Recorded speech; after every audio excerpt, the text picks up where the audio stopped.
I think one of the unique things about MSA that I don't necessarily see in other data centers is we're our own biggest client in our data centers. So the professionals that we're hiring are understanding what needs to happen from a hardware standpoint, from a VMware standpoint, from a software standpoint, that can be broadly used across other organizations. So we can provide expertise in so many different facets that other data centers can't.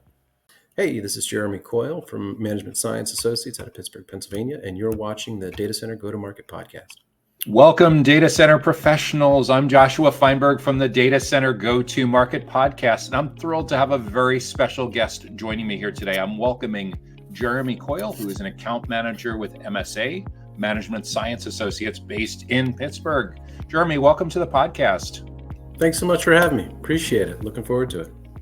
I appreciate you joining me as well. So I think the first place to start would be to understand a little bit better how you ended up in your current role in sales capacity for MSA and for Colocation. Was it something that you always thought about throughout your career, or did it happen because of some decisions that you made early on? Was it something that you thought about back when you were in high school or college, or did circumstances and situations just lead you down this path? I don't think I would call it circumstances. I would say more of, I guess, a data-driven background. Working in telecommunications for 20 plus years kind of led me to really have a good understanding of what data centers are and what they're capable of. What I noticed is with communications providers being sort of commoditized, I wanted to do something that would differentiate myself in my career path. And data centers have a pretty heavy need, especially here in Pittsburgh, with the growth of robotics and artificial intelligence companies that are popping up. So it felt like a really good transition to make. Oddly, I tried to go to another organization a few years ago that just didn't pan out. So, but however it worked out, I'm very thankful for it. Right now, it's a good group.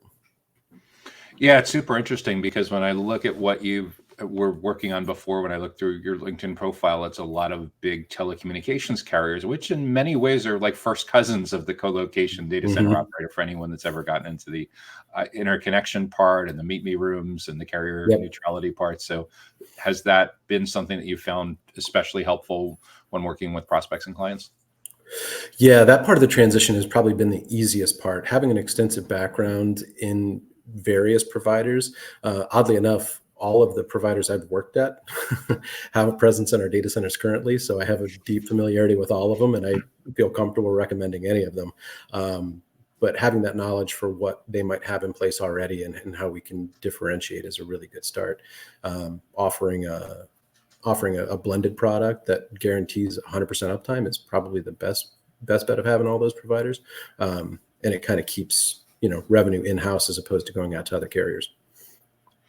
And it's super cool too, because as we move into this world now where so many, especially technical IT decision makers, do so much research on their own before they get to you, the bar has never been higher to prove value.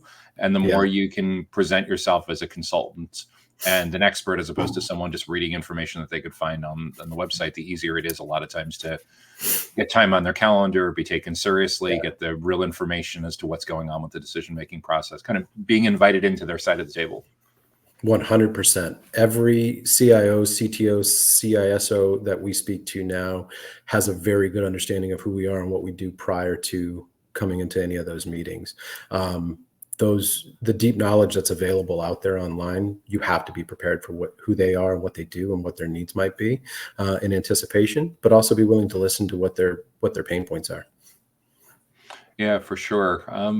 So you're at this stage of your career where I imagine from time to time you bump into some teens or 20-somethings or high school, college students that are curious about what it is that you do. Maybe they're neighbors or sons and daughters of friends and family members or former coworkers. If someone that was, say, in their junior or senior year of high school or freshman year of college was trying to figure out what they wanted to do with a career, and they've heard about what you've done and your successes and what led you to where you are, they've heard a lot about the data center industry because of Jensen Huang and how it's been making all mainstream attention, but they don't see themselves being a software developer or engineer. What would you advise or recommend for someone that's curious about these client-facing roles in digital infrastructure?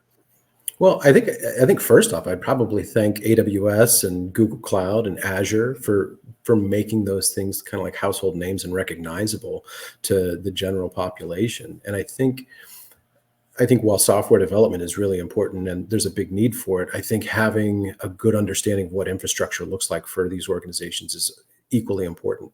And that's where a lot of our data center professionals can kind of come into play and be experts for certain things that software companies or AI companies or robotics companies or anybody else doing colocation might not have the expertise in. So when you can really hone your skills for a broad set of what data centers can do, I think it's broadly appealing to a lot of younger employees, which is kind of how we target a lot of our incoming folks as well. Is to look for people that have domain knowledge that would be especially interesting to the kind of clients that you want to land? Absolutely. Yeah, it's a really great strategy. So essentially what you're training them to do is be a deeply niched specialist and subject matter expert. So they're building, as they're building their career, they're going to start building their professional brand early on. So they don't get commoditized, you don't get commoditized. And in a perfect world, within a couple of years, they'll be a legit trusted advisor. Yeah, absolutely. And I think one of the unique things about MSA that I don't necessarily see in other data centers is we're our own biggest client in our data centers. So the professionals that we're hiring are understanding what needs to happen from a hardware standpoint, from a VMware standpoint, from a software standpoint, that can be broadly used across other organizations. So we can provide expertise in so many different facets that other data centers can't. Because you're drinking your own champagne, eating Absolutely, your own yeah. food, being your own biggest client.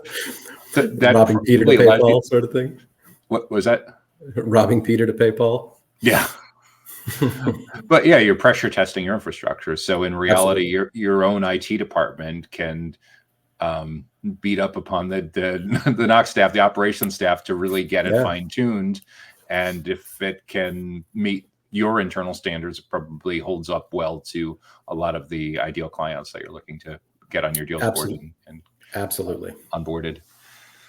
So that's great advice for someone that's brand new in their career and exploring options and thinking about, data centers, digital infrastructure, is this a good place to build a career upon? What about someone that's more mid-career? Maybe it's someone that you worked with 10, 15 years ago, earlier on in your career, you bump into them at a conference, they hear about what you're doing at MSA, and they're super curious because they've kind of hit a brick wall in their career progression. They're thinking of kind of a pivot or a reboot. They want to stay in some kind of digital infrastructure, client-facing role, but they don't really know what to do next. Over Yeah. breakfast or lunch or over beer, what would you counsel a former colleague, friend to be thinking I about? absolutely fit that bill. That's exactly what I did. I'm in my mid 40s and I jumped ship from a communications background that I've been doing for a long, long time. And I think what's interesting is I think there was some initial fear there about whether to completely shift gears. But weighing the pros and cons, like thinking about what the commoditization has done for telecom and how prices just keep getting driven down further and further, you're having to do a lot more work to make quota. And in the data center space, I realize I just have to get over my fear and kind of make that leap. The revenues are there. The companies that need additional support and infrastructure are there. You just got to do the work to go find them. And that's kind of the work that we're doing. So what I would say is don't be afraid to make a jump. Put yourself out there, be vulnerable, and do what you want to do to be happy. So do you find when you were making that leap yourself, did you find that the clients were similar enough, the average deal size was similar enough, the sales cycle, the amount of stakeholders involved were similar enough that it wasn't too big of an adjustment? It wasn't too bad. I think the biggest adjustment for me, especially the first month or so, was a lot of the jargon that was being used by existing technical staff. I felt way over my head initially, but once I got my head around some of that stuff, it's really easy to talk about once you get comfortable. And that's all it took, was just getting comfortable.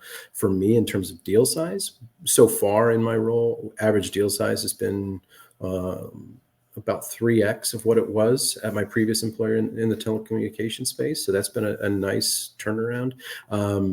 As well as average time to close, it's been about the same. Anywhere from 60 to 90 days is what we've been experiencing so far this year. So pretty good.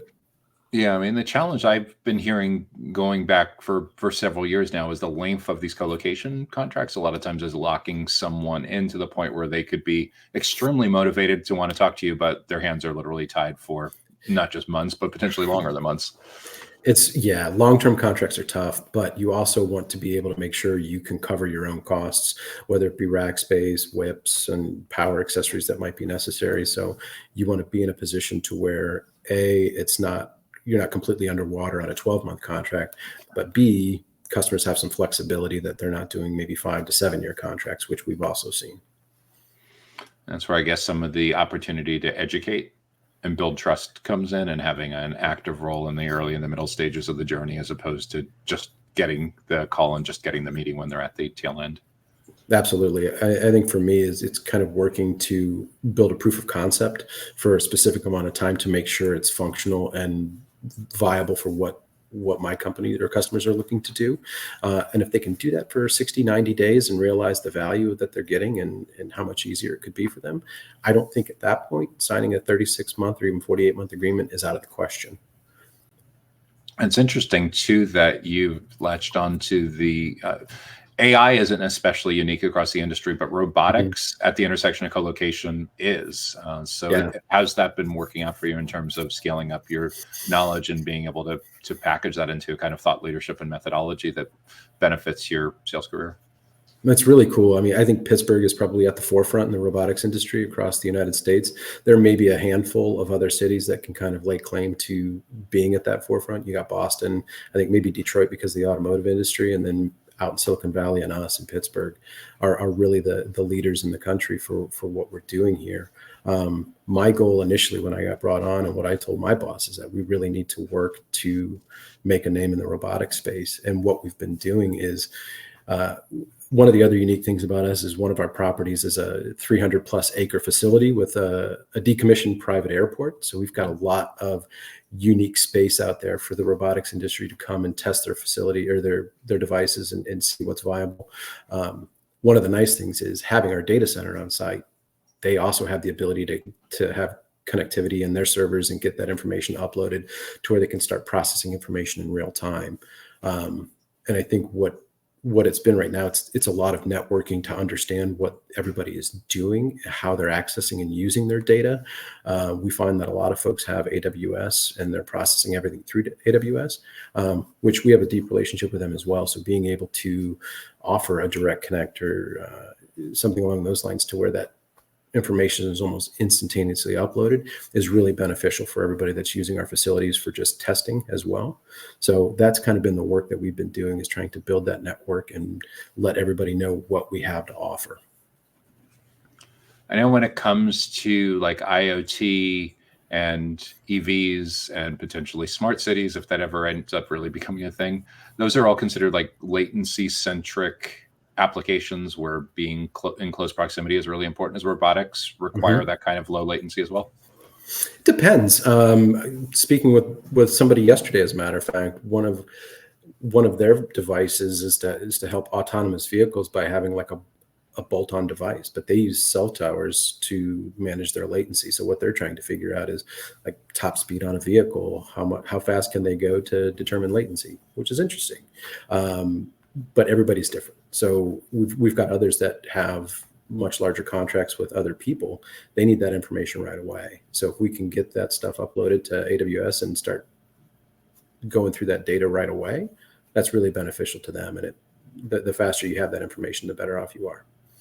So with that in mind, you get more demand for like 5G connectivity into your facility, and then the direct connect to, or they just completely bypass the need to have that go through a colo facility. Yep. Interesting. That's been the interesting thing. Like we have near our airport, we have an old outbuilding that we've retrofitted for some clients to use, and we just recently put a large bandwidth pipe in there so they could have access out there without having to come to the actual data center for functionality. But I think what was out there before is everybody was bringing their own Starlink system right out there so they could use it that way, but it's just not enough bandwidth. Interesting. Yeah. So when you're looking at what's going on in the digital infrastructure industry and you look at what other colocation providers do in your region and nationally and even globally, what do you feel is right now the biggest problem that the kind of clients that you work with are facing with getting more out of technology, getting more out of their digital infrastructure investments? That's a really good question. I think everything can be a little bit cost prohibitive, especially from a hardware standpoint. And I think that's probably the biggest area of concern for a lot of folks, especially with the rise of AI and machine learning. NVIDIA GPUs are not cheap by any means, not to operate or not to buy. So there is some cost prohibition there. But otherwise, I think what I found in doing this is if you have the right solution in place and the right infrastructure in place, if they can get past the hardware piece of buying new stuff up front, the ability to function in a data center is really appealing to a lot of organizations. So yeah, a lot of it is, again, managing expectations and educating and making sure that they're doing a true apples to apples comparison. My guess is that probably the mileage varies quite a bit depending on the nature of what their company does, their seniority within the organization, whether they're brand new to provisioning, researching all of this, or whether they've been involved in colocation buying for the past 10, 15 years or so. Yeah, absolutely. Yeah. The Data Center Go-to-Market podcast is sponsored by DCSMI, elevating the role of sales, marketing, and go-to-market GTM professionals in the growth of the data center industry. To stay informed about upcoming episodes, make sure that you subscribe to the Data Center Sales and Marketing newsletter on the DCSMI website that can be found at www.dcsmi.com. Again, that URL is www.dcsmi.com.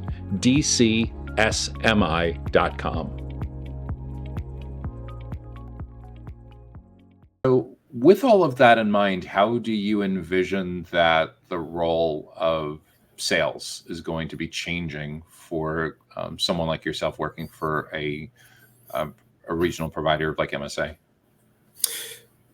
Also, great question. And I think for me, what I've learned is I've had to wear a lot of hats, I think, trying to get out there in a marketing sense, which I've not really done before. That's fairly new. So I think being able to be diverse in your skill set is probably the most important thing for this role. Having good knowledge of infrastructure, having good knowledge, deep knowledge of geography, power, all those things are really important. But being able to add some marketing and sales expertise on top of those things is really ideal. So I think wearing many hats is probably the strongest thing you can do. Yeah, I forgot about that. We had talked earlier about how MSA is a pretty good sized company, but this is a relatively small part of their overall company. So yeah, can you contextualize a little bit about how many other people are on your sales team? Is there marketing support? Do you have counterparts that are doing post-sales support? Is there a product manager? Is there a channel manager? Or is it largely a team of one with you wearing a dozen different hats? That's kind of it. There's two sales folks. One is part-time and he's going to be retiring here pretty soon. The rest will be on me and my direct boss. However, our organization as a data analytics company, we have 500 plus employees. We're a $100 million company. It's a really cool organization, and we provide data analytics for companies all over the globe. So the data center piece of what we do is very small in relation to our total business. But I think one of the cool things is about having active leaders in the organization. They realize there's a lot of potential for additional income, and figuring out ways to be creative around that. We've gotten a ton of support from our leaders to be able to do so, and that's been really fun to enjoy and see over the last 6 months. So in theory, you have the autonomy and the freedom and the coolness of being able to do a lot of different things in your job with the resources of a mid-market company, as opposed to typically the person who is a 1 or 2 person salesperson in colocation is working for a 10 employee company that maybe has low 7 figures revenue, and every significant growth investment is coming directly out of the pocket of the owner. Correct. Yeah, it's a very fortunate place to be, especially in market. And I think it differentiates us quite a bit from some of our competition. We've got a couple big national data centers in the area, but for the most part, they're smaller local organizations, and that's all that's here. And when you look at us, we have 2 data centers, and we're 25-ish miles apart. We operate on completely redundant power, so if need, we could be somebody's primary co-location, but we can also be their disaster recovery at the other data center because we're operating on different power and different bandwidth providers as well. So you're able to provide a unique value to them as well because you have financial stability and resources that the really typical small 2-location co-location company wouldn't have. And yet they have access to senior executive leadership of a mid-market company that with one of the nationals, they would, as a relatively small customer, not get access to. Correct. So Goldilocks. Yeah. Perfect size and perfect sizing. But it leaves you with the opportunity to wear all these different hats, which keeps it super exciting for you and gives you a lot of autonomy and freedom to kind of like build your own startup within, what do they call that, being an entrepreneur? Yeah, absolutely. And I couldn't agree more. That's exactly what it feels like. And again, having great leaders thus far, no idea shot down. Everything is taken with consideration. Is everything approved? No, but we're going to have good conversations and open dialogue about those things to see what we can do different versus what we've done in the past, and see what might work, what might not work, and what does success look like in these things. And there's been a lot of support around that so far. So it's been really great. That's cool. So with your team that's in place and largely greenlights these projects, a lot of what you're doing with wearing all these different hats has a lot of interesting sports analogies. We were talking about baseball before and Moneyball before. Mm-hmm. So you think of like the utility player that can play 2 out of 3 of the outfield positions, all the infield positions, maybe be the emergency catcher. To what extent have you found Moneyball, baseball, sports lessons to be especially relevant to where you are in your career? So while I live in Pittsburgh, I am a Cleveland Guardians fan at heart, diehard Cleveland Guardians fan. And if you look at their roster makeup, almost everybody on that roster can play multiple positions. So they've got utility guys in almost every aspect of the game. Seeing how that's done and seeing how, if you go back the last 10, 15 years, there's, I think, 1 season under 500, but the rest has been largely successful. A lot of division titles in that time frame. So having some versatility to do different things is vital to what I think any good seller can do. Yeah, when you started describing how you're getting involved in marketing and positioning and finding these new segmentation strategies, finding these niches, for sure, it reminded me of being able to step into a lot of these different roles that normally, if you were a sales manager for an independent single location colo provider, you'd get involved intensely. But at a much larger organization, it would probably be 3 or 4 different teams, a dozen, 15, 20 different people, and would probably take years to get to change directions of the ship. So pros and cons with all of this. So you mentioned AI early on as one of the key focuses that are driving your business growth, but I'm curious how AI has impacted your personal routine, your productivity as an account manager. It's largely been self-education, trying to understand what everybody does and what makes each of these organizations unique and different, and then trying to make connections and network and meet some of these people so that we can at least have them come out and take a look at our facilities. What you see a lot is in Pittsburgh, there can be a lot of very old infrastructure. So being able to show off what you can do from a power standpoint, a cooling standpoint, is vital to what any AI organization might need in terms of co-location services. So getting them out to take a tour is key. Seeing the facilities and how we operate is also key, as well as being open to trying some new things. So we're starting some conversations around what maybe liquid cooling would look like in one of our data centers to see how that could help other AI organizations function using less power and being more efficient.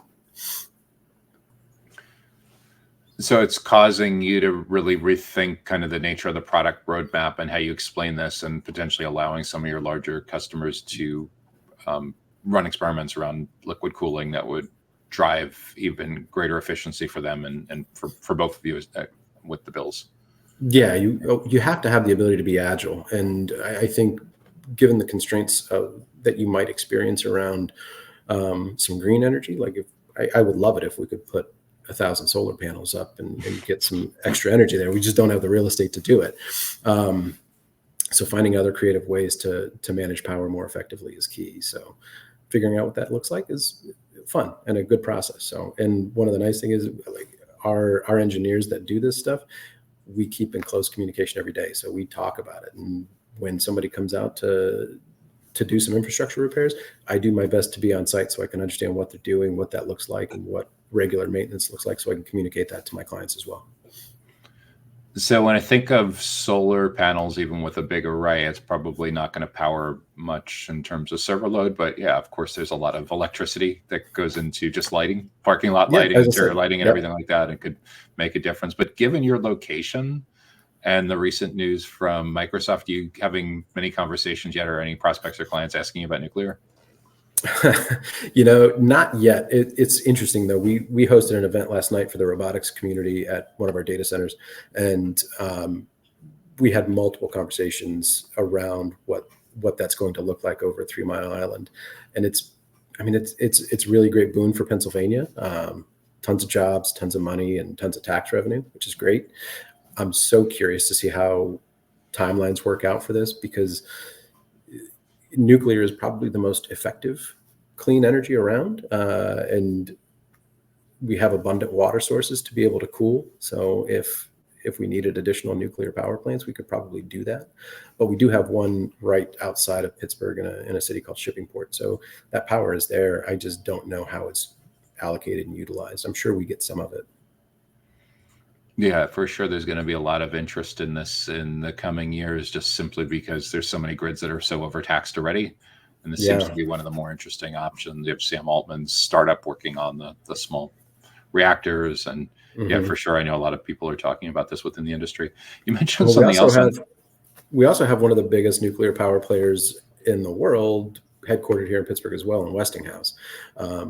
And I believe they're building a new facility to start manufacturing nuclear batteries that can provide long-lasting power for smaller applications as well. So that's something to keep an eye on too.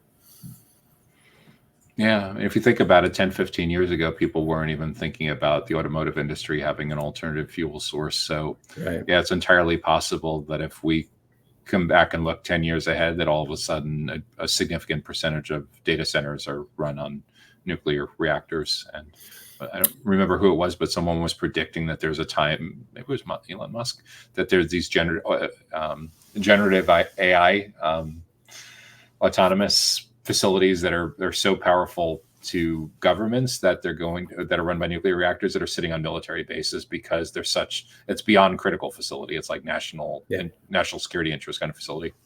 Yeah, he's probably not far off. You think about even a small data center, some of the traffic that flows through there is probably vital to national security at some point, whether it be a DoD contractor or something along those lines. Having the ability to get that traffic is great, but at the same time, it's only going to get bigger. Like our traffic isn't getting smaller anytime soon. And I would imagine most of the data centers are in that same boat. Yeah. And first, like the last 5 or 10 years, most of the thoughts around dealing with bandwidth needs were focused on video. Now video is like old hat, like, yeah, sure, streaming. There could be more demands coming from Netflix and all the other major streamers and everything, but it's nothing compared to they say 10 Google searches equals 1 ChatGPT search, Copilot search. It's like literally a 10-to-1 ratio with the energy consumption, resource consumption. Yeah. This GPUs put out a lot of power. For sure. You mentioned something also a few moments ago about hosting events in the local community. How has that been working out for you so far in terms of reaching, building, educating? What's kind of the thought process behind it? What have you found to be a really good playbook for that? Yeah, last night was the first time we've done something like this. So this was new. This was new to us as well, and we partnered with the Pittsburgh Robotics Network, which is a local nonprofit that acts in the interest of the robotics community. They were a really great partner through this. So thanks to them. And I think our event was really successful. We had some robotics organizations that are local here to Pittsburgh that already use our facilities on site to kind of give an explanation of what their experience with MSA was, how we operated in terms of building to suit their needs and having the facilities in place for them to function. I would say our event last night was pretty successful in terms of a marketing strategy of getting our name out there for people to know who we are and what we're capable of. Truth is, our property out there is very unique for this community, and I think a lot of companies could take advantage of it. So it's just a matter of letting them know it's here and what we can do. Yeah, I think it could be an amazingly powerful strategy. Not only have I heard a lot of colocation operators having success with that earlier on in my career, I was involved with various software user groups, and be amazed being able to provide a free location and pizza and drinks and just hosting, like in return for getting people, a couple dozen people or 50, 100 people, whatever it is, into your facility. Like the ROI on that on a long-term basis with the brand building and everything in the community could be staggering. That's kind of the plan. We want to build upon the local community to be involved and be a part of that. It's not necessarily something we're doing just to try to grow revenues. It's something that we're doing to be a part of the community because it's vital to the city.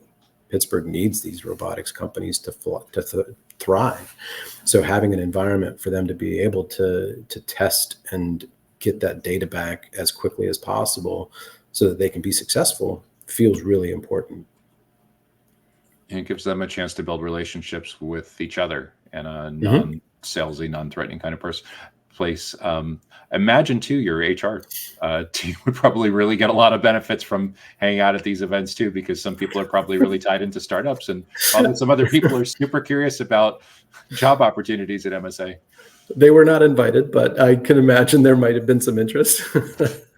For sure. Everyone's always constantly looking to build different kinds of pipelines from time to time. I've heard a lot of people too have success with managed service provider audiences, hosting events in colocation data centers, like kind of the natural channel partners a lot of times with our colocation facilities. Yeah. And MSPs are great partners with us. We really enjoy working with them. So they're fun to have. That's awesome.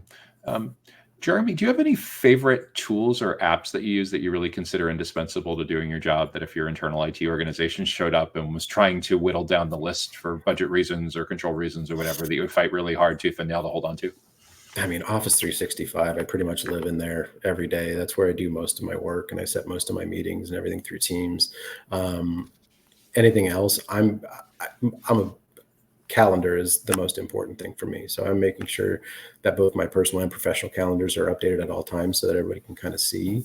And that's kind of how we function in my household. Our schedules for my wife and I and our son are very regimented. So we kind of live and die by the calendar. It's a big problem if we forget and make a mistake and leave something out. So calendar, just make sure you're tracking your day and taking care of your days. I've seen a lot of families dynamics also similar to when the GPS and Google Maps was invented, prevent all the arguments on getting lost. So yeah, the calendar is probably the next logical evolution for alignment across families and alignment across teams. And I know I personally couldn't live without the self-booking feature of the calendar, because I remember not too long ago, 8 or 10 years ago, with all the back and forths about finding a common time. Yeah. It's a great feature. Having it in your LinkedIn bio is great. Just to be able to say, hey, let's meet. And there you go. My calendar's up to date at all times. So if they book a time, they're good. There's no rescheduling or anything like that. For sure. And especially when even people, you'd be surprised even in your own time zone, when people finally have time during the day to sit down and go through their inbox. Sometimes it's like way past a normal day, like 9:30, 10 o'clock at night, 4:30, 5 o'clock in the morning, when they're going through their inbox and looking to book times. And if they had to wait a couple of hours or whatever, or maybe it's 2 o'clock on a holiday weekend or something, it's awesome to being able to scratch that instant gratification. Absolutely. I mean, I think I was still emailing after our event last night at 10:30. So it can be some long days sometimes. No, that's awesome.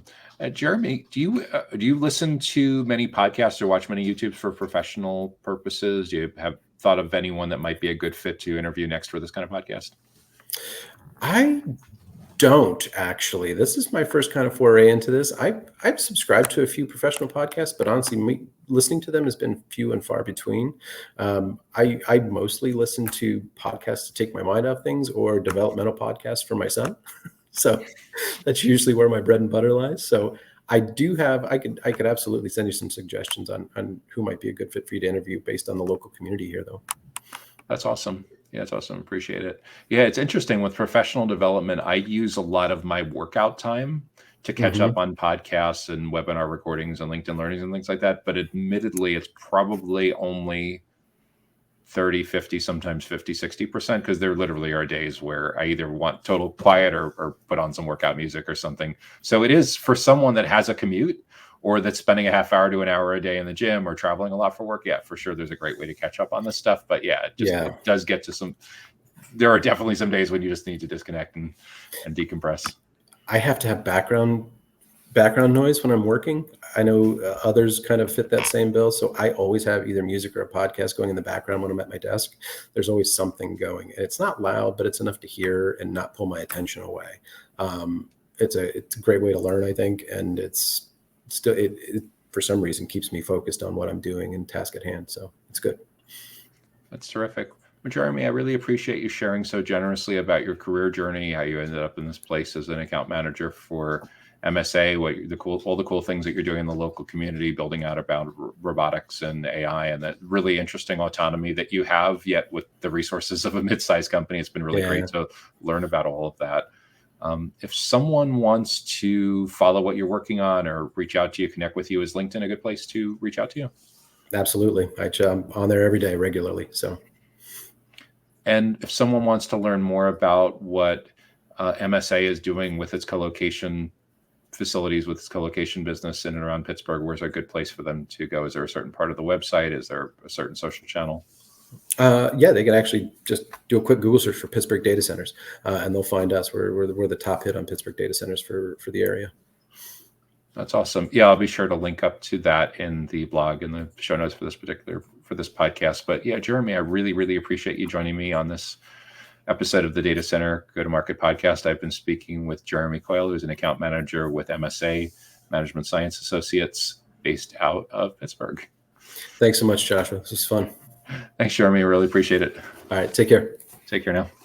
The Data Center Go-to-Market podcast is sponsored by DCSMI, elevating the role of sales, marketing, and go-to-market GTM professionals in the growth of the data center industry. To stay informed about upcoming episodes, make sure that you subscribe to the Data Center Sales and Marketing newsletter on the DCSMI website that can be found at www.dcsmi.com. Again, that URL is www.dcsmi.com.